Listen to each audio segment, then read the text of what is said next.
सीखेंगे और समझेंगे कि क्वेश्चन के अंदर हमसे क्या कहा गया है।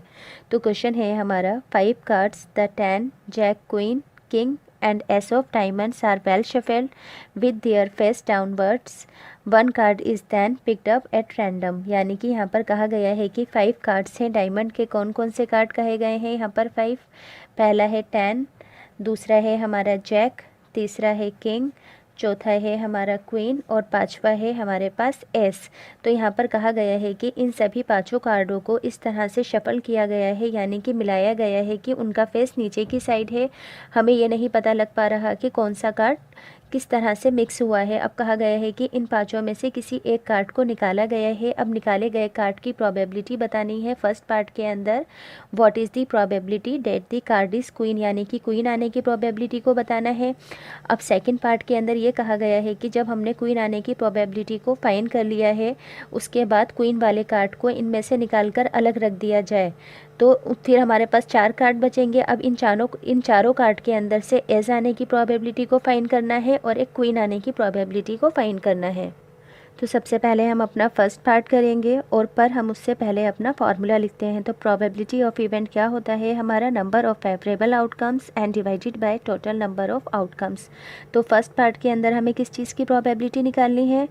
क्वीन के आने की। तो यहाँ पर लिखेंगे probability of the card is queen. तो यहाँ पर लिख देंगे द कार्ड इज़ क्वीन। तो टोटल नंबर ऑफ आउटकम्स हमें पता है यहाँ पर क्या है, क्योंकि टोटल कार्ड कितने हैं 1 2 3 4 5। तो यहाँ पर लिखेंगे 5 और क्वीन यहाँ पर कितनी बार है हमारी 1। तो यहाँ पर लिख देंगे 1, यानी कि नंबर ऑफ फेवरेबल आउटकम्स के अंदर। तो फर्स्ट पार्ट की हमारी प्रोबेबिलिटी निकल गई है 1/5। अब सेकंड पार्ट के अंदर कहा गया है कि जब हमने अपनी इस क्वीन को इस लिस्ट के अंदर से बाहर निकाल कर रख दिया, तो हमारे पास जितने भी कार्ड बचे हैं उन कार्ड के अंदर से ए पार्ट के अंदर एक एस आने की प्रोबेबिलिटी बतानी है। तो सबसे पहले फॉर्मूला लिखेंगे। अब यहाँ पर लिखेंगे प्रोबेबिलिटी ऑफ एन एस। अब जब हमने इन सभी कार्ड्स के अंदर से क्वीन को निकाल कर बाहर रख दिया, तो टोटल कार्ड्स कितने बचेंगे यहाँ पर हमारी, यानी कि टोटल नंबर ऑफ आउटकम्स क्या होगा 4। और यहाँ पर एस कितनी बार है? 1 बार। तो यहाँ पर लिख देंगे 1/4। तो ये सेकंड पार्ट के ए वाले पार्ट का आंसर आ गया। तो बी पार्ट में क्वीन आने की प्रोबेबिलिटी निकालनी है। तो यहाँ पर लिखेंगे प्रोबेबिलिटी ऑफ अ क्वीन। तो प्रोबेबिलिटी ऑफ अ क्वीन क्या होगी यहाँ पर? जब हमने इन सभी कार्ड्स के अंदर से क्वीन को बाहर निकाल कर रख दिया था, तो प्रोबेबिलिटी ऑफ अ क्वीन क्या होगी यहाँ पर हमारी?